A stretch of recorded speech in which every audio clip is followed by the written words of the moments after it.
Muy buenas noches. ¿Cómo estamos? No, así no se contesta.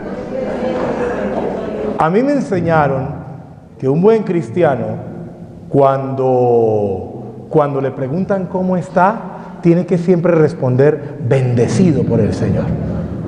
A ver, ¿cómo es que estamos? Bendecido por el Señor. Claro. Porque todos desde el bautismo somos hijos de Dios y ser hijos de Dios es la mayor bendición que tenemos. ¿De acuerdo? Bueno, levanten la mano los bautizados, por si acaso. Por si alguno no me cree. Ok. Bueno, por el bautismo somos hijos de Dios. Por el bautismo hemos entrado a esta gracia. Bueno. Me han pedido que en esta noche les dirija unas palabritas acerca de este tema tan bonito de la familia y particularmente acerca de un tema que tal vez a veces pasa un poquito inadvertido en nuestras familias, conversar un poco en nuestros hogares, y es el tema de la santidad. Yo simplemente quisiera hacerles una pregunta. ¿Será posible que seamos santos en familia? ¿Será posible ser santo en familia? ¿Usted qué cree? ¿Sí o no? Mire al de al lado. ¿Tendrá cara de santo el de al lado? ¿Sí? Si usted vino con su esposo, con su esposa, mírelo, ¿tendrá cara de santo? ¿Sí? ¿Será que sí? Pues bueno, es lo que vamos a tratar de responder en esta noche, y particularmente tomando un texto que está todavía calientito, recién salido del horno, una exhortación que el Papa Francisco sacó este año, la exhortación apostólica Gaudete et Exsultate, una exhortación bellísima, bellísima, y nos plantea precisamente esa respuesta: ¿cómo hacernos santos en estos tiempos contemporáneos? Eso es lo que vamos a ver en esta noche, lo que vamos a tratar de resolver. Muy bien, entonces, partamos desde el principio, partamos desde el inicio. ¿Quiénes están llamados a ser santos? ¿Sí? Mire, nosotros como cristianos, somos cristianos, ¿no? ¿Sí somos cristianos? ¿Pero por qué duda? ¿Somos cristianos o no? No le vaya a pasar lo de la viejita, ¿sí? Que le preguntaron: hermanita, ¿usted es cristiana? No, yo soy católica. Decía San Pacián de Barcelona: mi nombre es cristiano y mi apellido católico. Así que no se dejen robar el nombre. Cuando a usted le pregunten si es cristiano, usted diga sí, y dígalo con seguridad. Y cuando le pregunten: ¿cristiano de qué iglesia? Dígale: de la de Cristo, la que es una, santa, católica y apostólica. ¿De acuerdo? Para que no se le olvide, para que no le metan los dedos a la boca, para que no me lo enreden. ¿De acuerdo? Me van a excusar si se me sale el carismático, ¿yo qué hago? Pero bueno, entonces, la santidad es una condición propia del cristiano. El Papa Francisco, en el primer capítulo de este documento bellísimo, Gaudete et Exsultate, hace de alguna manera una introducción a comprender esta realidad. Hermanos, nosotros desde el bautismo hemos sido, y perdónenme usar esta palabra, marcados con el sello de la santidad. Hemos sido marcados de tal manera que no solamente se nos ha impreso esa gracia de pertenecer a la familia de Dios, sino que además se nos ha dado la oportunidad, la posibilidad de alcanzar la gracia de Dios precisamente por este sacramento. San Juan Eudes, el fundador de mi comunidad, dice que el bautismo es un contrato del hombre con Dios, en donde Dios ofrece todo y el hombre solo tiene que entregar su disposición, para que al final el Espíritu de Dios, la presencia de Jesucristo y la gloria del Padre vivan y reinen en el corazón cristiano. Eso es lo que implica Ser bautizado, eso es lo que implica ser santos. Ser santos, en última, según San Juan Eudes, es dejar que Dios viva en mí. Es dejar que Dios viva en mí. ¿Y cuántos de los que están aquí quieren que Dios viva en ustedes? No, con ese convencimiento ya les creí. ¿Cuántos quieren que Cristo viva en sus corazones? Bueno, esa posibilidad ya la tienen por la gracia del bautismo. ¿De acuerdo? Una segunda idea que nos regala el Papa en esta primera parte. Miren, para que nosotros podamos caminar en este camino de santidad, para que nosotros nos fortalezcamos en esta propuesta de ser santos, lo primero que tenemos es que revisar el testimonio de los santos, porque ese testimonio nos acompaña y nos fortalece. Y miren esto tan bello que dice el Papa. Primero, que todos son modelos para encontrarnos con Cristo. Yo estoy seguro que todos ustedes tienen un santo de su devoción, ¿cierto que sí? Tendrán algún santo. Además, Perú es una tierra de grandes santos, ¿o no? ¿Sí? San Martín de Porres, Santo Toribio Mogrovejo, Santa Rosita de Lima. ¿Quién más? San Francisco Solano, San Juan Macías, la Beata Sorana, los Beatos Mártires, franciscanos. Son franciscanos, ¿no, padres? ¿Sí? Bueno, son tierras de santos. Son tierras de santos. Pues ellos son para nosotros un testimonio de cómo puede ser la vida en Cristo, de cómo sí es posible ser santos en el Señor. Pero hay algo más, y lo dice bellísimamente el Papa. Hay santos que no están canonizados. Y a lo mejor son santos que usted tiene al lado. Y el Papa pone un ejemplo muy bonito, el ejemplo de las abuelitas o de los papás que todos los días se esfuerzan y se dedican por amor a sus hijos para sacar adelante a su familia. Y lo hacen con dedicación y con esmero, no centrándose en el tener, sino centrándose en el bienestar de su casa, en el bienestar de su familia. Eso, dice el Papa, también es santidad.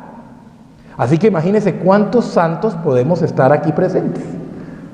Vuelve y mírele la cara al de al lado. Recuerden que hay santos feos, así que mírelo igual. Sí, el Papa nos recuerda que la gracia de la santidad es una gracia que se vive en el aquí y en el ahora. No es una realidad que se va a dar después de que nos muramos. El santo es santo desde que está aquí en el mundo. Y eso es lo que también nos invita a que revisemos. Mire, ¿cuántas de nuestras abuelas eran mujeres santas? ¿Cuántos de nuestros abuelos eran hombres santos? De hecho, ¿cuántos de nosotros aprendimos a rezar el Padre Nuestro y el Ave María gracias a ese abuelito, a esa abuelita, a nuestra mamá o a nuestro papá? A eso nos está invitando el Papa que revisemos. Lo otro, el llamado de santidad, lo decíamos, es para todos. Y se vive desde la propia condición. Ser santos es posible y es obligación de nosotros los sacerdotes, de las religiosas, de los religiosos, pero también es obligación de ustedes. Eso no solamente nos corresponde a nosotros, es una condición fundamental. Muy bien, otra cosita adicional, la santidad es posible en la vida cotidiana. Y mire, esto es bellísimo. El Papa nos insiste en que para ser santos yo no necesito cosas raras. Y esto es algo fundamental, mis hermanos. A veces no sé por qué de pronto en el imaginario o en alguna comprensión de pronto un poquito medio fantástica de nuestra fe, pensamos que la presencia de Dios se manifiesta en cosas extraordinarias solamente. Que solamente sabemos que una persona es santa porque hace lo que hacía Felipe Neri. ¿Conocen la vida de San Felipe Neri?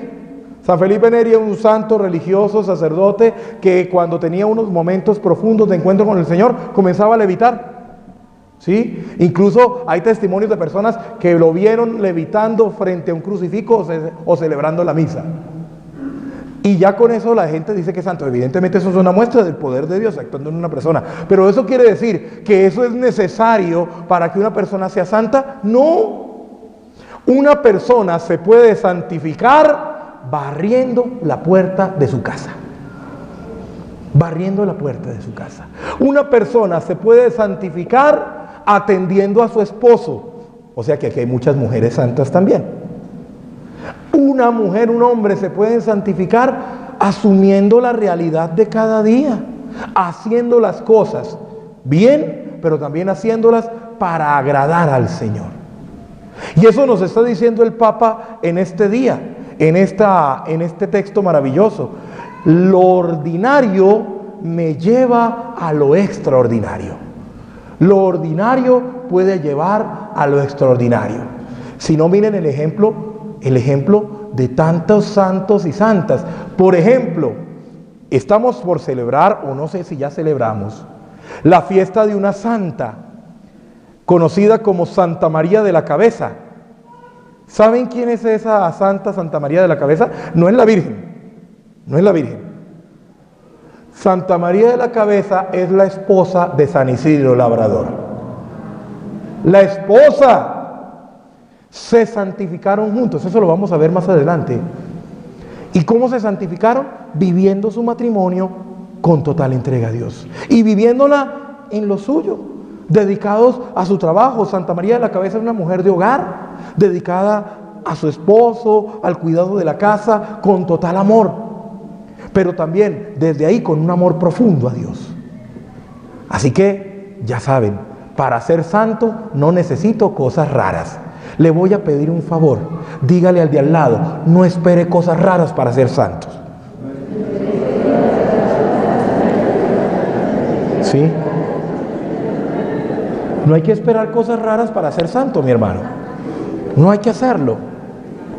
Y sobre todo, no hay que tener miedo.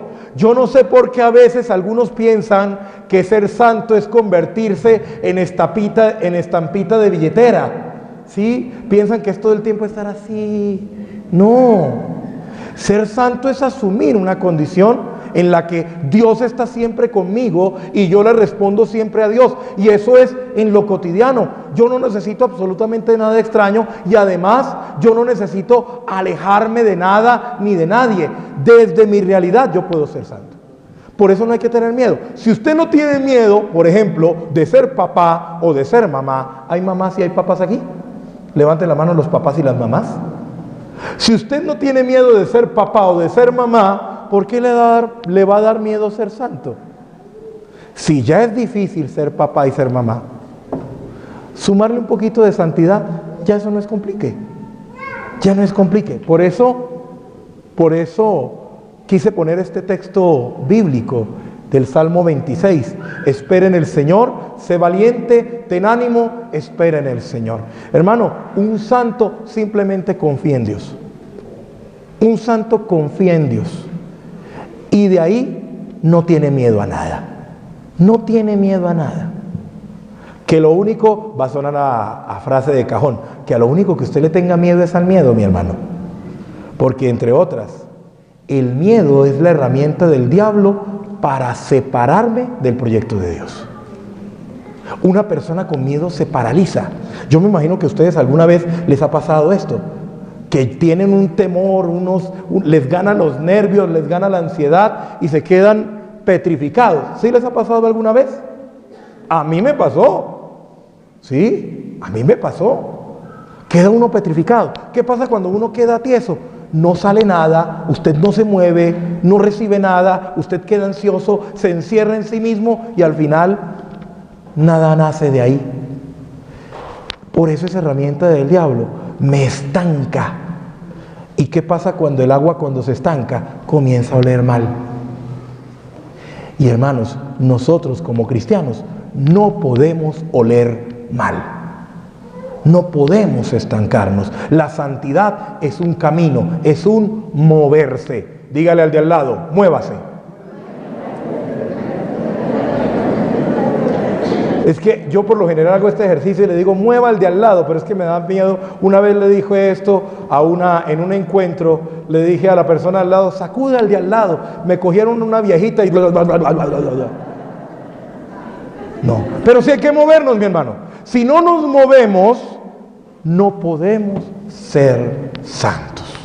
Así empieza el Papa. Ese es el primer capítulo de este documento tan bello llamado Gaudete et Exsultate. Ahora bien, dentro de este camino, dentro de este proceso, hay unos peligros, hay unas realidades de las cuales nos tenemos que cuidar. Y que si no nos cuidamos, pues nos vamos a perder, nos vamos a extraviar. Y son dos peligros que el Papa presenta de una manera muy bella. Él habla de dos herejías que actualmente existen, que actualmente se viven, como que se han revitalizado, dice él.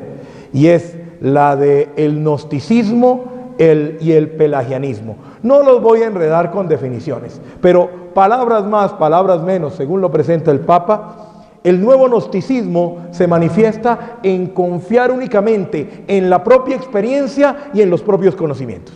Y pensar que con eso yo ya puedo alcanzar todo lo que sea. Sí, evidentemente es necesario la experiencia y el conocimiento, pero no me puedo simplemente remitir a esto. Hay mucho más que nos puede llevar al camino de la santidad. Y el otro peligro es el pelagianismo, pensar que por cumplir normas estrictas, que por ser súper acatados a la regla, ya con eso tenemos. Y eso también es otro problema. Una persona que se vuelve simplemente pegada a la regla, pierde espontaneidad. Y el Espíritu de Dios es espíritu siempre nuevo. El Espíritu de Dios es un espíritu de permanente novedad. Por eso estos dos peligros de los que nos habla el Papa, el gnosticismo y el pelagianismo, es decir, simplemente pegarme al propio conocimiento o simplemente a las estructuras, a las normas, pueden ser un peligro para la familia. Miren que es un peligro para la familia, para el camino de santidad para la familia, en cosas tan simples como estas. Usted tiene una hija, bueno, tiene 3 hijos, y la menor es su hija. Es que siempre ha sido tradicional que la última hija sea la que se quede cuidando a los papás cuando esté viejito, cuando estén viejitos. Así que, hijita, vaya pensando qué va a hacer, porque usted es la que nos tiene que cuidar. Usted es la única. Y la pobre nené, desde chiquita ya con el miedo que tiene que cuidar a los papás. Y vamos generando frustración, y vamos generando traumas, y vamos generando esos miedos que a la larga en el corazón de esa muchacha no la van a dejar crecer. Mire que es muy común, y me va a decir si estoy equivocado, por lo general las mujeres que han sido tratadas de esa forma no se casaron. No se casaron. Y no se casaron porque precisamente como lo que tocaba, se fue la luz allá, como lo que tocaba era esto, porque es lo que siempre ha sido, es la norma y no podemos salirnos de ahí, pues a esa muchacha la mataron por dentro. Y eso es un peligro muy serio. Eso es un peligro muy serio. El otro, tal vez pegado un poquito al gnosticismo. No, su papá fue abogado, su abuelo fue abogado. Como todos sabemos que es el derecho, entonces tú también tienes que meterte porque aquí te vamos a ayudar y aprendes, y esa es la tradición. Es la mezcla de las dos. Y eso ha pasado, y eso pasa todavía. Eso pasa todavía. Hace poquito tuvimos una dirección espiritual, el padre Libardo tuvo una dirección espiritual bien interesante y nos la compartía y decía, mire, el muchacho estaba asustado porque el papá estaba diciendo que tenía que ser médico y él quería ser músico. Que porque todos en su casa eran músicos, y como todos ya sabían, y como esa era la experiencia, entonces era más fácil porque ellos le podían enseñar también a ser médico. No podemos imponer. ¿Sí se dan cuenta el peligro de esto? ¿Cuál es el peligro de esto? El peligro es estancarnos, encerrarnos, enterrarnos. Y qué triste que una familia vive enterrada viva. ¿Ustedes no se han dado cuenta que esas personas que caen en esto como que tienen un aspecto lúgubre, como un aspecto gris, como una amargura, como una tristeza profunda en el corazón, se les nota en los ojos. ¿Sí los han visto o no los han visto? Yo creo que sí. Bueno, es por esto. Por eso hay que ser muy cuidadoso con los radicalismos, mi hermano. Hay un dicho en Colombia, yo no sé si aquí sea muy popular, pero en Colombia sí se conoce, que dice: ni tanto que queme al santo, ni poco que no le alumbre. O también resumido, ni muy, muy, ni tan, tan. ¿Sí? No sé si aquí hay algo equivalente. ¿Sí? Bueno, yo no puedo ser lo tremendamente estricto para decir es que tiene que ser así y no se puede hacer cambiar porque estas son las normas, estas son las reglas y la regla es lo que vale, que no sé qué, no sé más. No puedo caer en ese exceso, o tampoco puedo caer en el exceso, no, que cada quien haga lo que quiera, es que es su experiencia, es que es lo que él sabe, porque eso también puede ser peligroso. ¿De acuerdo? Entonces hay que revisar eso. Para ser santos tenemos que lograr un equilibrio que nos ayude a estar siempre abiertos a lo nuevo, sin perder el horizonte de lo que yo ya sé, o de lo que he recibido, o de lo que me han enseñado. Hay que estar siempre atentos para que el Señor vaya haciendo su obra. Ambas realidades, dice el Papa, ambos peligros, lo que hacen es que el corazón se enorgullezca, se llene de prepotencia, que se cierren a Dios y a su reflejo en el otro. Cuando un papá quiere que su hijo sea médico, así su hijo quiera ser músico, se está cerrando a su hijo. No está dejando que el amor que él le tiene verdaderamente fluya. Y miren, aquí me da pie para hablar de algo. Yo no sé por qué se ha metido en la cabeza de muchos papás, y me acuerdo desde mi época de infancia, esa frase que yo siento que es un problema muy serio para muchos de nosotros hijos. La frase es, comillas, es que yo no quiero que tú sufras lo que yo sufrí. Miren, esa frase es ya una forma de frustración. Es una forma de frustración. ¿Por qué? Primero, porque estoy diciéndole, tal vez tácitamente, que el sufrimiento per se, o toda clase de sufrimiento, ya es malo. Ya es malo. Y eso es mentira. El sufrimiento per se no es malo. Las circunstancias en las que se dé, puede ser que haga que esa realidad sea más dolorosa que otra. Pero a la larga, a través del sufrimiento, uno puede aprender. Uno puede crecer. Este ejemplo yo lo uso mucho, pero vale la pena. ¿Cómo aprendió usted que el fuego quema? ¿Cómo aprendió usted? ¿Porque le contaron en una cartilla, o porque le dijeron el chisme, o porque usted encendió un cerillo y se le quemó muy rápido el cerillo y se quemó con el palito? O como me llegó a pasar alguna vez, usted encendió el cerillo y se le pegó la cabecita al dedo. Así aprendió usted que el fuego quema, ¿sí o no? ¿Fue doloroso ese quemón? Sí. ¿Pero usted aprendió a manejar el fuego con prudencia? Sí. Bendito Dios ese quemón. Bendito Dios esa quemadura. Ese es un primer peligro. Cuando nosotros nos cerramos y simplemente queremos que el otro no sufra, o que el otro no aprenda, o que el otro no experimente, o que viva lo que yo viví o lo que yo sé, yo no estoy mostrando signos de amor. Y por lo tanto, no estoy siendo santo. No estoy siendo santo. ¿De acuerdo? El centro en el yo, en la familia, cierra la vida de santidad y de comunión. El centro de la familia no puede ser nunca el papá, la mamá, los hijos. El centro de la familia es el amor de la familia, entre todos, cada quien desde su realidad. El amor de papá a mamá, de mamá a papá, de los papás a los hijos, de los hijos a los papás y de los hermanos entre ellos. Eso es el centro. Eso es el centro. Si yo me centro solo en una persona, inmediatamente se desvía el camino familiar. No se puede ideologizar la familia. No se puede ideologizar la familia. Otro peligro, otras realidades. Hay que cuidarse de confiar en los propios razonamientos o de la propia voluntad que estorban en el camino de la santidad. Y aquí quiero resaltar este texto de Efesios 6. Hijos, obedezcan a sus padres. Padres, no exasperen a sus hijos. ¿Por qué? Cuando nos colgamos de nuestros propios razonamientos, nos queremos imponer. Nos queremos imponer. Y hay hijos que se quieren imponer a los papás.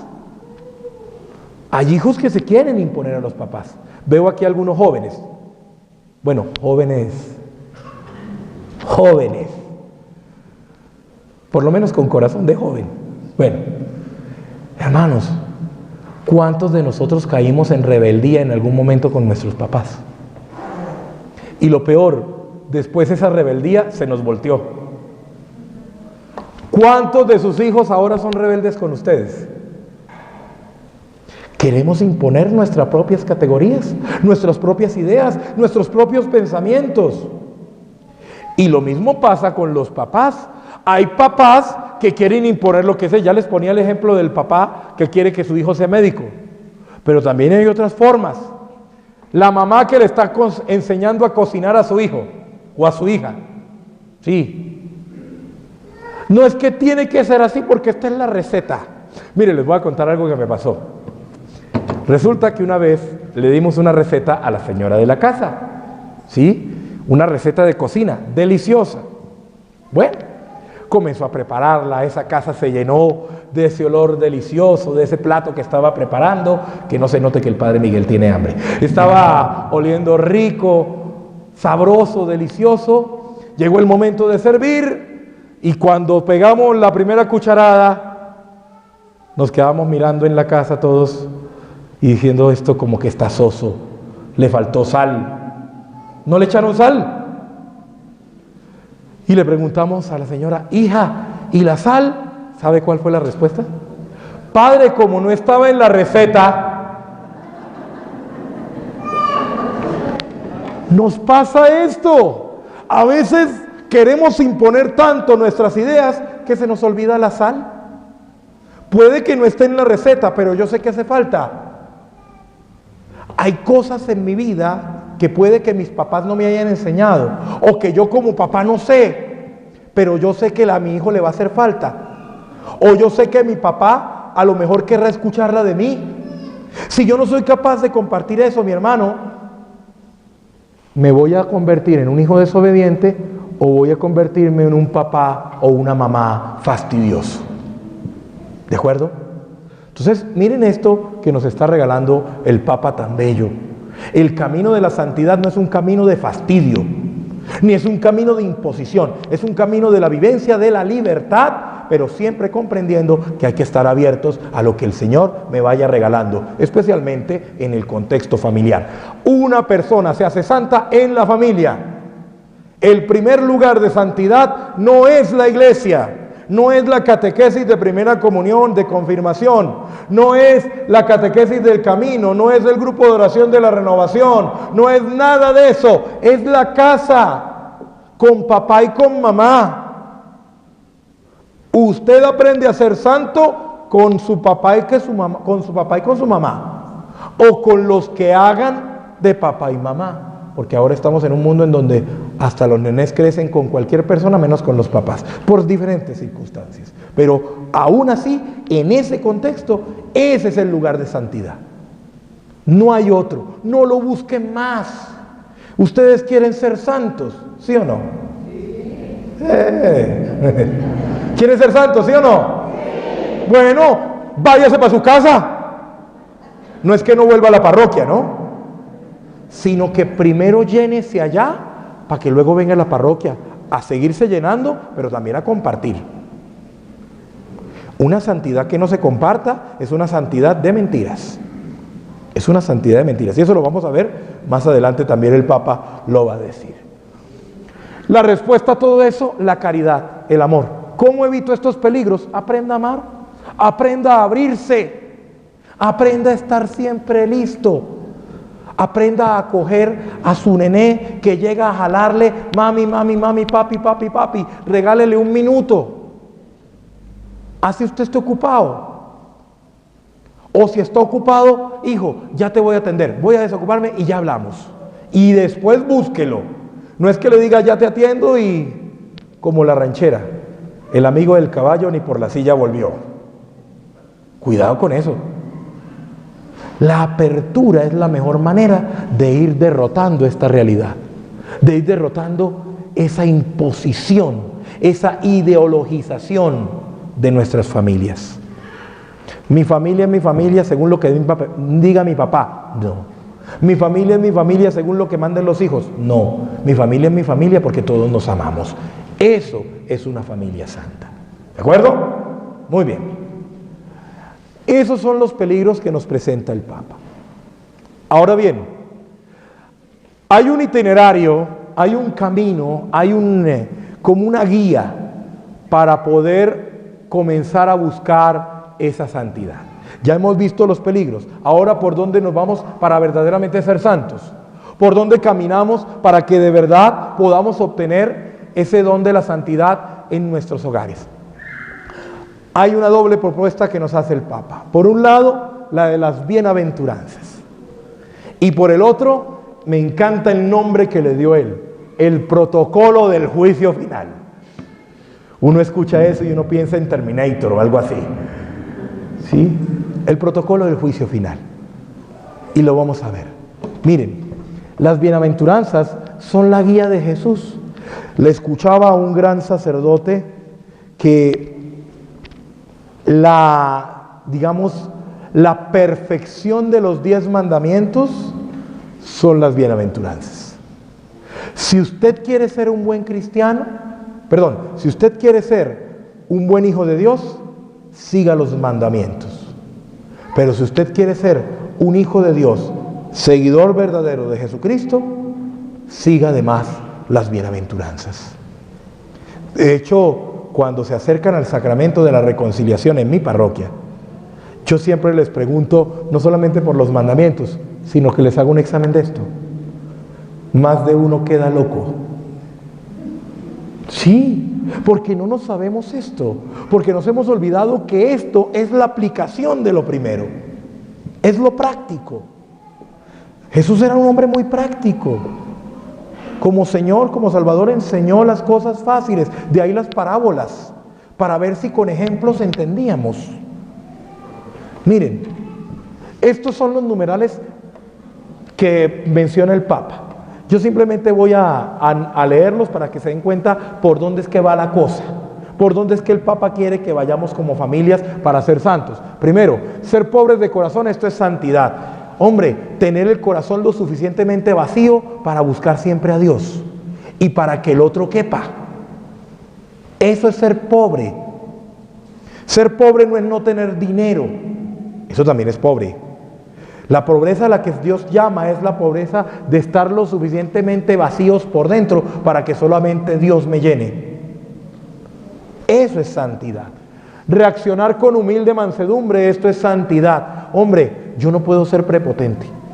Yo no puedo tratar de imponerme. Saber llorar con los demás. ¿Cuándo fue la última vez que usted lloró con su esposo? No por su esposo o por culpa de su esposo, sino con su esposo. ¿Cuándo fue la última vez que su esposo o su esposa le contó una tristeza a usted y usted se hizo uno en esa tristeza? ¿Cuándo fue la última vez que usted se sentó con sus hijos y dejó que se desahogaran y hasta lloró con ellos? Eso es importante, eso es fundamental. Unir mis tristezas a las tristezas del otro también es una forma de santificación, porque demuestra que yo estoy abierto, que yo estoy disponible. Y eso en pareja, permítanme decirles, mis hermanos, se ha perdido mucho. En la pareja se ha perdido mucho eso, el hecho de buscar la posibilidad de compartir con el otro, incluso hasta estas cosas. ¿Cuánto fue la última vez que su esposo o que su esposa le compartió los problemas en el trabajo? A veces se los quedan, perdónenme, me gusta esta palabra, comen callados y al final terminan atragantados y convierten su casa, que debería ser un lugar para desahogarse, en un lugar de más penas, de más amarguras, porque no hemos abierto nuestro corazón, porque no hemos aprendido a llorar juntos. No es solamente reír juntos una familia buena. Una familia buena también aprende a llorar junta, a sufrir junta, a compartir eso. Buscar la justicia con hambre y sed, esto es santidad. Hay que ser justos, con anhelo. ¿Cómo sería de bueno? Voy a hacer un ejercicio, perdónenme, voy a hacer un ejercicio. Háganme un favor, saquen todos el celular. Saquen todos el celular. Saquen todos el celular. Sáquelo. Sáquelo con confianza. Mírelo, yo lo traje. Sáquelo. Levante ese celular, que yo lo vea, para saber quién tiene plata y quién no. No me dirás, levante el celular. ¿Qué hace usted cuando el celular le quedan una rayita, 10% de batería? ¿Qué hace usted? Corre a buscar el cargador y ay, venga, déjeme conectar acá, que es que estoy. Y hay de usted, por ejemplo, en un aeropuerto, en los aeropuertos ahora ya no hay enchufes. Y usted con el 10% y usted desesperado y hasta que encuentre un punto de carga, alguna cosa, ahí sí, ay, qué tranquilidad, ¿cierto que sí? Oye, ¿y por qué a la justicia no lo tratamos igual? ¿Por qué cuando pasan cosas malas como que no nos importa? ¿Por qué tenemos más anhelo de buscar un enchufe que de buscar verdaderamente que las cosas se hagan bien hechas? ¿Por qué nos preocupa más dejar en la casa el celular que dejar solo a mis hijos en la casa? ¿Por qué me preocupa más dejar el celular sin cargar encima de la mesita de noche que haberme ido de la casa sin haberle dicho a mi esposo o a mi esposa, oye, te quiero mucho? ¿Por qué me preocupa más esto? ¿Sí se dan cuenta? Eso es un problema muy serio. Si yo no tengo hambre y sed de justicia, yo no puedo ser santo. Si yo no hago las cosas, si no tengo deseo, anhelo, casi un anhelo que queme por dentro de hacer las cosas bien, yo no estoy caminando en el Señor. No estoy caminando en el Señor.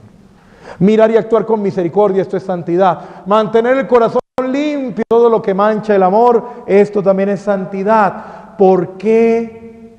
Ay, Dios mío, yo me voy a meter en un problema con lo que voy a decir. Señor, ten misericordia de mí. ¿Por qué Arequipa tiene tantos problemas emocionales y mentales? Y me van a decir los padres si estoy equivocado. La gran mayoría de direcciones espirituales que llegan a nuestras parroquias son personas con problemas incluso ya psiquiátricos. Con problemas psiquiátricos. Mire, ahorita me tocó atender a una muchacha ida totalmente. ¿Por qué?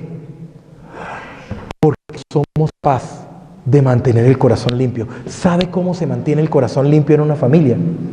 ¿Quiere aprender o no? Cuando su esposo le haga algo que a usted no le gustó, dígaselo.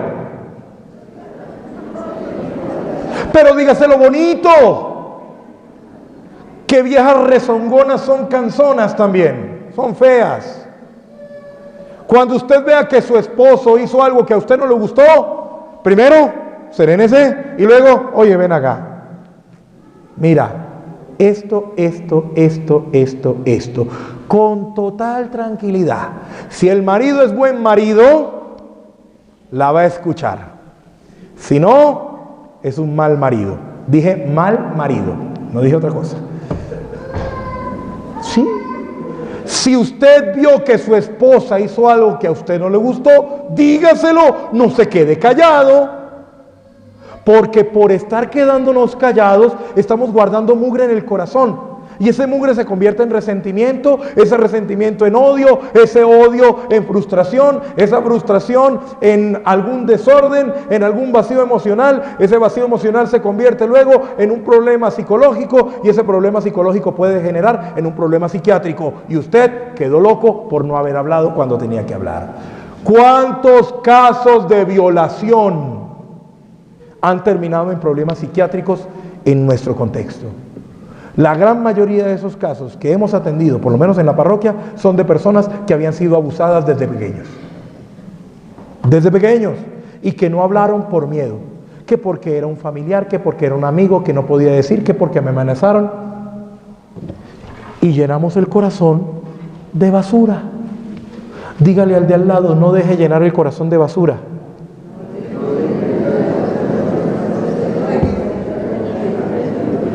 Y voy a decirle algo que va a sonar feo, pero una persona que guarda resentimiento es como un cubo de basura que está lleno de basura. ¿Qué pasa con un cubo lleno de basura? Comienza a apestar. Una persona resentida apesta. Le diría que huela al de al lado, pero me da miedo. Una persona resentida apesta, porque donde está genera mal ambiente. Un familiar resentido, una mamá resentida, un papá resentido, un hijo resentido, hace que la familia apeste. Hace que la familia comience a oler mal, porque todos se van a contagiar de eso que tiene allá adentro. Por eso dice el Señor en la palabra que de dentro de lo que sale del corazón del hombre es que salen las impurezas, es que se vuelve impuro el hombre. Cuidado con guardar mugre. Sembrar paz a nuestro alrededor, esto es santidad. Hombre, hay que ser conciliador. Aceptar cada día el camino del Evangelio, aunque nos traiga problemas, esto es santidad. Y aquí entra algo fundamental. Si yo no soy capaz de ser fiel con mi esposa o con mi esposo, ¿qué voy a ser fiel con lo que me diga Dios? Y aquí es fundamental esto, mis hermanos. Seguir a Cristo no es cuestión de obligación, es cuestión de convicción. Lo mismo que estar con su esposa no es cuestión de obligación, es cuestión de convicción profunda, de estar verdaderamente convencido y creído de que esa mujer es la que usted sabe que es el regalo de Dios para usted. Y lo mismo el hombre que usted tiene al lado. Así, feíto, barrigón y calvo, ese sigue siendo suyo. Bueno, algunos no son calvos, pero sí son barrigones. Hermano, eso es aceptar el Evangelio. Aceptar el Evangelio no solamente es aprenderme la Sagrada Escritura y leerla, eso también. Es también asumir que los que tengo al lado son manifestación de Dios para mí. Y por lo tanto yo tengo que recibirlos con cariño, recibirlos con amor, recibirlos como lo que son, don de Dios. Hágame un favor, dígale al de al lado, usted don de Dios. Dígaselo, usted es regalo de Dios. Padre Walter también, vea. Si es que el Padre Walter, Padre Conrado no le dice, pobrecito el Padre Walter. Sí, somos regalo de Dios. Si yo me asumo así, yo estoy asumiendo el Evangelio. Cuando yo asumo lo que viene de Dios, asumo eso como buena noticia. ¿Y qué es lo que quiere decir la palabra Evangelio? La buena noticia. Fíjense ese camino de santidad tan bello que nos está regalando el Papa a través de las bienaventuranzas. Por eso dice él que practicar cada una de estas realidades de las bienaventuranzas nos ayuda a ser reflejo de la perfección en el mundo y a comprometernos con la transformación. Usted quiere un mundo bueno, busque que su familia sea buena. No le eche la culpa a los de afuera, que es muy fácil. No, la culpa de este país, de tanta corrupción, es que esos políticos son unos cochinos. ¿Quién los eligió? No, la culpa es de esos venezolanos que llegaron de fuera y vinieron a dañar. No todos. A mí eso particularmente me duele mucho porque yo también soy extranjero. Yo soy extranjero. Y sí, colombianos malos hay, pero también hay peruanos malos. De hecho, en el Congreso hay muchos. Sí. Sí. Yo no le puedo echar la culpa a los de fuera. Yo primero tengo que empezar por de adentro. Quiero cambiar mi familia. Mire, quiero cambiar el mundo, primero cambiemos mi familia. Quiero cambiar a mi familia, primero cambio yo. ¿Cómo quiero cambiar a mi familia si yo sigo siendo el mismo amargado de siempre? ¿Cómo quiero que mi familia viva feliz? Que mi familia sea una familia alegre, una familia contenta, si yo vivo Si yo vivo con cara amargada. Mire, hay gente tan amargada, mi hermano, tan amargada, que son de los que chupan limón y el limón es el que hace... ¿Sí? A eso nos está llamando el Señor. Una verdadera santidad es la que empieza desde adentro hacia afuera, no al revés. ¿Y por qué? Porque así es la acción del Espíritu Santo. El Espíritu Santo no actúa desde fuera, porque ya nosotros, por la gracia del bautismo, tenemos el Espíritu de Dios en nosotros. ¿Acaso no sabéis, dice San Pablo, que sois templos del Espíritu Santo? Eso dice el Señor, eso dice San Pablo en la primera carta a los Corintios. Es más, lo dice 2 veces en la primera carta a los Corintios. Primero en el capítulo 3 y luego en el capítulo 6. Lo dice 2 veces. Imaginen la importancia de lo que está diciendo. Yo no puedo actuar pensando que primero tiene que cambiarlo de afuera, primero tiene que serlo de adentro, para ser verdaderamente reflejo de perfección. ¿De acuerdo? Esas son las bienaventuranzas. ¿Y qué es eso del protocolo del juicio final? ¿Será el botón rojo que tiene Dios por ahí abajo para que cuando llegue el momento oprima y esto explote? No, es lo que nos propone. Bueno, las bienaventuranzas son un reto, ya eso quedó claro. Es lo que nos propone en este de Mateo 25. ¿Se acuerdan? Vengan benditos de mi Padre y vengan, porque tuve hambre y me dieron de comer, tuve sed y me dieron de beber, estuve desnudo y me vestieron, estuve enfermo y me visitaron, estuve preso y me acogieron. ¿Se acuerdan? ¿Se acuerdan de eso? Aléjense de mí, malditos, porque tuve hambre y no me dieron de comer, tuve sed y no me dieron. Ese es el texto. Ese es el protocolo del juicio final. Es decir, descubrir que al final lo que va a valer es cuánto nos amamos. Lo que dice San Juan de la Cruz tan bellamente: a la tarde te examinarán en el amor. Aprende a amar como Dios quiere ser amado y deja tu condición. Mire qué bello esto. ¿Qué es lo que va a demostrar que su familia es buena familia o que su familia es una santa familia? No las veces que usted fue a misa, no las veces en las que usted perteneció a una hermandad, a una cofradía, a un grupo, no las veces en las que usted llevó un mercado. Si todo eso no se hizo partiendo del hecho de que entre ustedes se amaban, eso no les va a servir de nada. Mire, hay gente que se condena yendo a misa todos los domingos, o incluso todos los días.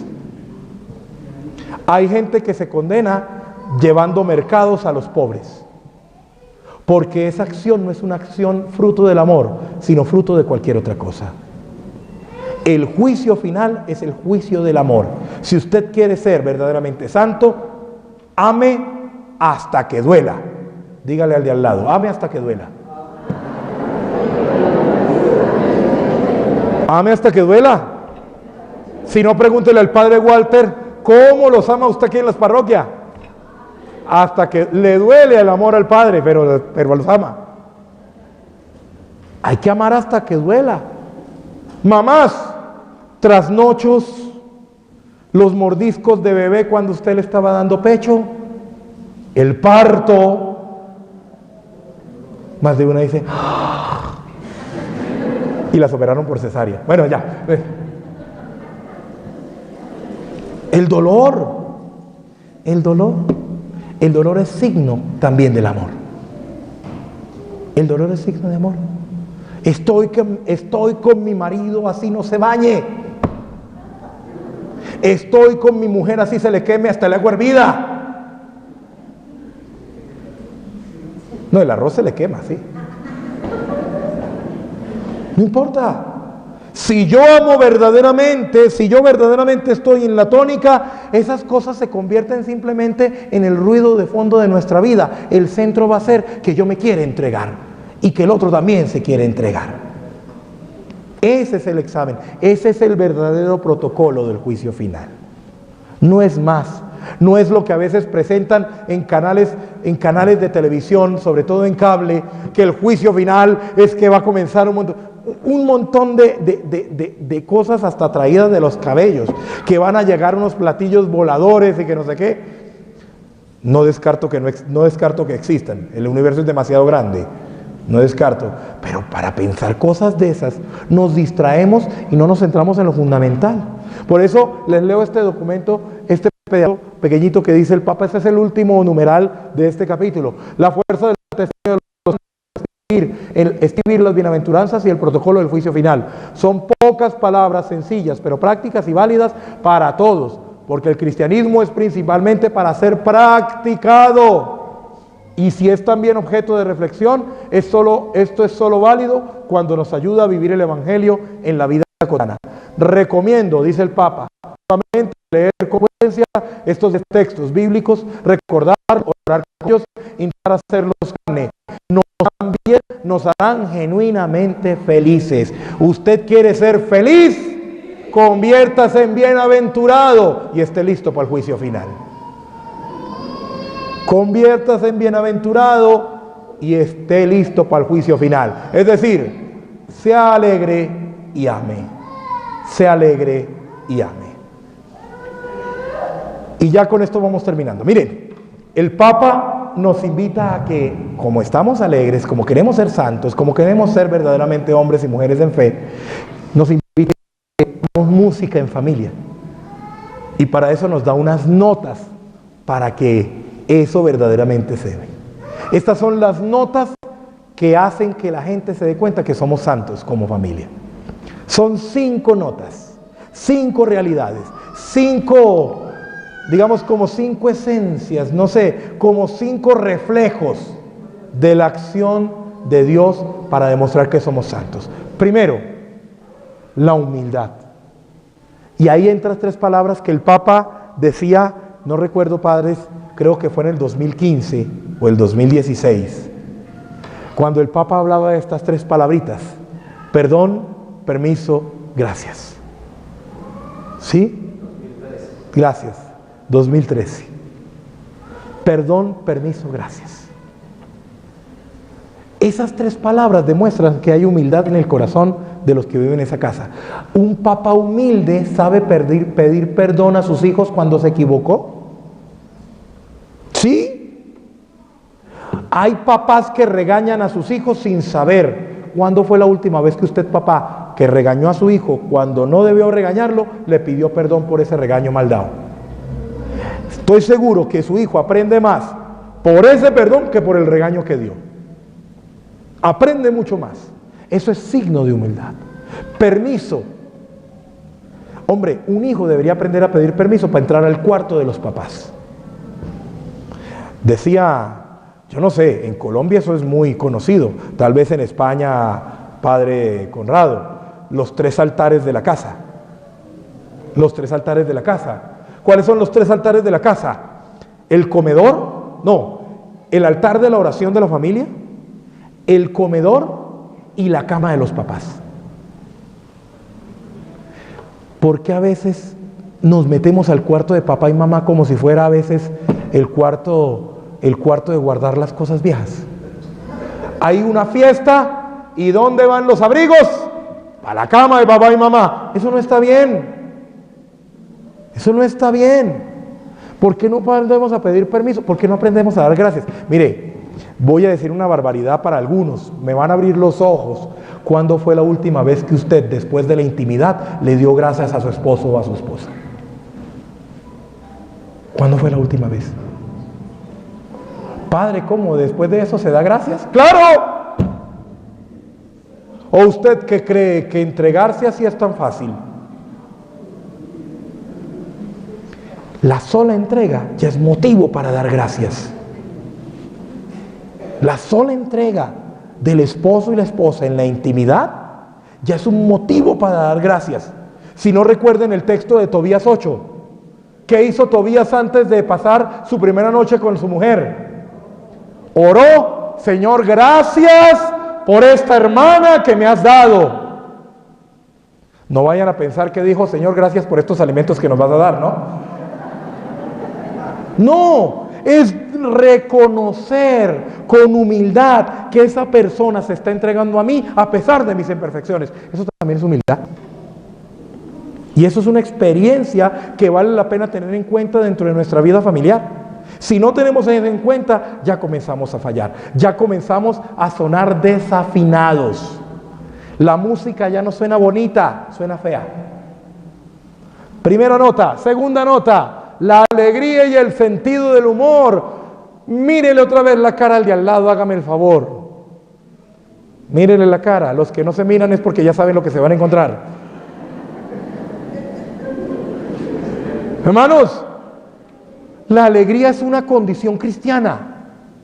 Decía, creo, no recuerdo qué santo, creo que era, no sé si es San Alfonso, no recuerdo. Sí, o Sales, sí, San Francisco de Sales. Un santo triste es un triste santo. O no sé si era San Juan Bosco, no recuerdo, un santo. Un santo triste es un triste santo. Una familia triste es una triste familia. Hombre, la alegría, el sentido del humor. El sentido del humor es un signo de inteligencia. Es un signo de inteligencia y es un signo de la presencia del Espíritu de Dios. Una persona que siente la gracia de Dios, que siente el respaldo de Dios, que siente la fuerza de Dios, no se amarga. El Papa lo dice muy claro. En este capítulo, este es el cuarto capítulo. El cuarto capítulo dice, mire, una persona que confía en Dios se siente siempre respaldada por Dios. Y ese respaldo le ayuda a tener la entereza y la fuerza interior suficiente como para no dejarse ganar de las situaciones y así mantenerse siempre alegre. Lo que dice San Pablo, alégrense en el Señor, les digo otra vez, alégrese. Filipenses 4:4. ¿Sí? Filipenses 4:4 dice eso. Usted quiere saber si su familia es santa, mire si su familia es alegre. Pero ojo, no la alegría del mundo, no la alegría del chupe, no la alegría de la pachanga, no, la alegría de aquellos que con solamente estar juntos en la casa ya se sienten contentos, ya se sienten felices. La alegría de saber que el esposo llega a casa y la mujer lo va a recibir con amor. La alegría del esposo que ve que su esposa llega de algún lugar y también se siente contento. Esa es la verdadera alegría. Esa es la verdadera alegría. Las otras, la audacia y el fervor. Una familia que es alegre es una familia que no le tiene miedo a nada y que es capaz de demostrar que Dios está siempre con ella. Una familia que es capaz de vivir siempre junta entre ellos y además propiciar que otras personas también comiencen a juntarse, es una familia santa, es una familia que está tocando una canción agradable a Dios. Una familia en comunidad o una experiencia de santidad debe vivirse siempre en comunidad. A mí me da pánico, yo les cuento algo, tal vez es la idiosincrasia o la cultura, pero yo tengo muy gratos recuerdos de Colombia, sobre todo en diciembre. Las navidades colombianas son muy alegres y muy distintas aquí. Comenzando que las navidades en Colombia, yo no sé si ustedes han hecho el ejercicio de pasar en estos días por el parque de Selva Alegre, ¿sí? Por el parque de Alto Selva Alegre abajo, ¿sí? Ya entrando al cercado. ¿Se han visto cómo está decorado? Que está iluminado, bonito. En diciembre todas las calles de Colombia, los parques, las plazas, los templos, las casas son así. Todas. Y además las familias de un sector se ponen de acuerdo para arreglar su cuadra. Es más, hay hasta concursos para saber cuál es la mejor cuadra, la más bonita, la más arreglada. Porque sienten que ese momento es un momento para compartir, para sentirse uno. Eso es vida en comunidad. Aquí, si acaso sabemos cómo es que se ve la cara del vecino. Y solo nos interesa el vecino cuando el vecino nos está poniendo la basura frente a la casa. Para lo único que nos interesa. ¿Y para qué? Para renegar con el vecino. Para eso es lo único. Miren, me pasó hace unos días. Estábamos haciendo unos arreglos en la parroquia y uno de los servidores tuvo que dejar el carro un momentito, una cosa de un minuto, enfrente de la casa, no en la casa de nosotros, sino un poquito más arriba. Oiga, un viejito, jamás en la vida lo había visto. Adivine a qué salió. A renegar conmigo. Y como yo iba de civil, no se dio cuenta que era el cura. Gracias a Dios no se acordó de mi mamita, porque si no, se imaginarán. Pero bravo, enojado, que está en mi casa, respeten que no sé qué. Ay, sí, vecino, sí, yo lo entiendo, porque así también me pasa a mí. A mí no me importa lo que le pase a usted, esto en mi casa. Aquí está uno de los que estaba conmigo ese día. Solo nos interesa el vecino para renegar. Eso ya es un mal signo. Familias que se encierran en sí mismas, que se vuelven autorreferenciales, son familias que no viven en comunidad, que no son capaces de experimentar lo cotidiano, de descubrir la mística del encuentro con Dios a través del otro. Eso es un problema serio. La oración como experiencia trascendente. Familia que reza unida, permanece unida. De hecho, el autor de esa frase está en proceso ya de beatificación. Está en proceso. Es un padre estadounidense. Y es cierto. ¿Cuándo fue la última vez que usted apagó el televisor y dijo, vamos a leer la palabra? ¿O cuándo fue la última vez que usted dijo, mire, ¿sabe qué? Hoy nos vamos todos juntos a misa y después de la misa nos quedamos un ratito y luego sí nos vamos a almorzar? ¿Cuándo fue la última vez que sucedió eso? ¿Cuándo fue la última vez que usted dijo con su esposa, óyeme, ¿por qué no hacemos juntos el rosario? No importa que se duerman haciéndolo, mejor durmiéndose haciendo el rosario que contando ovejas. Porque es mejor quedarse dormido con olor a rosa que con olor a, ya sabe qué, a lo que sale de la oveja y no es la lana. ¿Cuándo fue la última vez que se hizo? ¿Qué hizo eso? Yo me acuerdo cuando estaba mi abuela viva, en nuestra casa, mi abuela vivió en nuestra casa mucho tiempo, y cuando se iba la luz, como a veces se va la luz, nos quedábamos mirando, prendíamos las velitas, nos podíamos conversar, compartíamos muy rato y decíamos, oiga, ¿y por qué no hacemos el rosario? Y nos poníamos a hacer el rosario juntos. Y al final del rosario compartíamos otro rato. Mire, es de las cosas más bellas que yo recuerdo de mi casa. Qué bueno poder hacer también lo mismo. Y como dijo el borracho, la última y nos vamos. Bueno, miren. Combate, vigilancia y discernimiento. Es lo último que necesitamos. Ya hemos visto un camino, hemos visto unas notas, hemos visto unos peligros, pero también necesitamos unas armas. Unas armas para cuidar este camino de santidad. Y de cuidarlo en familia. Cuidarlo en familia. Y dice el Papa que la vida cristiana es un combate permanente. Ser santo en familia es una lucha constante, no solo en contra de las realidades personales o del entorno, no solamente contra los resabios, las malas mañas de su esposo, de su esposa, de sus hijos, o los problemas del vecino, de la vecina o del país. No, la pelea es contra el diablo. Así de sencillo lo dice el Papa. El diablo existe. Y si usted no cree que existe el diablo, es porque usted es el diablo. El diablo existe. Y el Papa lo ha dicho. Mire, este Papa me ha sorprendido mucho por eso. Muchas veces ha citado, cuidémonos del demonio, cuidémonos de Satanás, cuidémonos del diablo. Con el diablo no se negocia, con el diablo no se habla. Reprendan al diablo, sepárense de él. El diablo se los puede llevar, se pueden ir al infierno. Lo ha dicho desde que prácticamente empezó su pontificado. Porque ¿saben cuál es el mayor éxito del diablo actualmente? Creer que no existe. Ese es el mayor éxito. Cuando el diablo no existe, yo no tengo concepción de lo malo. Y cualquier cosa es válida.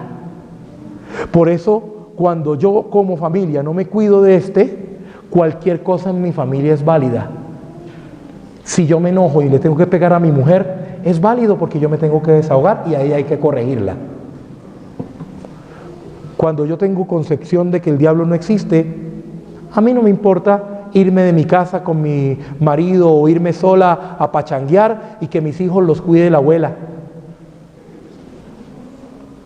No me importa. No me importa. Eso es lo que pasa. Por eso, ese combate permanente espiritual hay que tenerlo, mi hermano. Nosotros no podemos evadir un combate espiritual. Eso es permanente en nosotros. Qué bueno sería que retomáramos oraciones tan bellas como por ejemplo el ángel de la guarda, que creo que todos nos la sabemos, ¿cierto? ¿Todos se saben el ángel de la guarda? ¿Todos se saben el ángel de la guarda? ¿Padre Walter también? ¿Sí? ¿Padre Saúl? Sí. Qué bonito retomar eso. El Papa Juan Pablo II recomendaba retomar la oración de San Miguel Arcángel al final de la misa. Si mal no estoy, en un documento, no recuerdo si fue en Eclesia de Eucaristía, en donde ponía, retomes esa tradición tan bella. Yo también me sorprendí cuando lo leí. Qué bonito hacerlo en la casa. Eso también es un ejercicio de oración. Cuidarnos entre nosotros espiritualmente hablando. Camarón que se duerme, ¿cómo es que es el dicho? No se duerma. Dígale al de al lado, no se duerma. Así el padre Miguel está muy aburrido, no se duerma, dígale al de al lado. Ahora sí sacúdalo para que no se duerma. Hay que estar siempre atentos, siempre despiertos, siempre a la expectativa, porque hermanos, si nos descuidamos nos van a dar nuestras armas. Miren las armas que tenemos para cuidarnos en este camino espiritual. La fe hecha oración, la meditación de la palabra de Dios. La Biblia no es para ponerla en la mitad de la sala abierta y guardar los recibos del agua y de la luz para que mi Diosito me dé cómo pagarlos, ni para meter la tinca para que Dios me dé regalo de Navidad. Para eso no es la Biblia. La Biblia es para leerla en familia. Esas Biblias grandotas es para eso. Esas Biblias grandotas son para eso. La Santa Misa, qué bueno que todos como familia vayan a misa. La adoración eucarística, todos los jueves en casi todas las parroquias, si no en todas, hay adoración. Padre Conrado, ¿usted tiene adoración en su parroquia los jueves? Padre Saúl, ¿aquí hay adoración los jueves al Santísimo? En mi parroquia hay adoración los jueves al Santísimo. Los de San Lorenzo, ¿hay adoración al Santísimo los jueves? ¿Sí? Donde los de Cristo Obrero, ¿sí hay? Los de, ¿qué me falta? Los de San Lázaro, ¿hay? ¿En San Lázaro no hay? Oremos. ¿Sí? Y así en todas las parroquias, o en casi todas, hay adoración al Santísimo. ¿Por qué no se regala a usted aunque sea media hora para ir a hablar con Jesús con familia? Ya sea que el Santísimo esté expuesto o por lo menos que esté en el sagrario. Regálese ese espacio. No se duerma.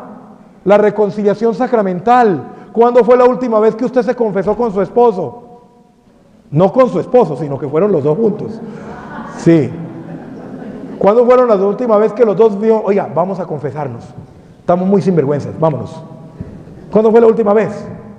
¿Cuándo fue la última vez que le dijo, hijos, vamos a confesarnos todos? Para estar bien con Dios y para poder participar bien en la Eucaristía. ¿Cuándo fue la última vez? La vida comunitaria, las obras de caridad, el empeño misionero. Una familia que no se compromete no es santa. Una familia que se encierra en su casa no es santa. Una familia con la que no se cuenta en la iglesia no es santa. Y eso hay que cuidarlo, mis hermanos. Si no cuidamos eso, nos vamos a dormir. El triunfo del cristiano es siempre una cruz, dice el Papa. Es decir, todo esto no es fácil, pero hay que asumirlo porque al final todo eso nos va a llenar de alegría y de gozo. Nuestra cruz de dolor se convertirá al final en cruz de gloria. Creo que me comí uno. Cuidado con la corrupción. El Papa ha insistido tanto con este tema de la corrupción porque dice que el alma corrupta es un alma que ya se perdió. Un alma corrupta es un alma que ya se perdió. Pertenece más al diablo que a Dios. Porque un alma corrupta se ha cerrado a todo, solo se ha centrado en sí misma. Y en la familia no podemos tener corrupción. Y ojo que esto parte de cosas tan simples como estas. Hijito, no me vas a decir mentiras. Diga que no estoy. Eso es corrupción. Corrupción no es el montón de dinero de soles que se llevan en el gobierno. Corrupción no es Corrupción no es las sinvergüenzuras que algunos personajes en la iglesia han hecho. Corrupción no solamente es eso, corrupción es decir una cosa y hacer otra. Y en nuestras familias caemos mucho en eso. Que no le pase lo que me pasó a mí. Tenía yo 5 años. Imagínense la bolita de amor de 5 años. ¿Sí? Sí, bolita desde chiquito, así.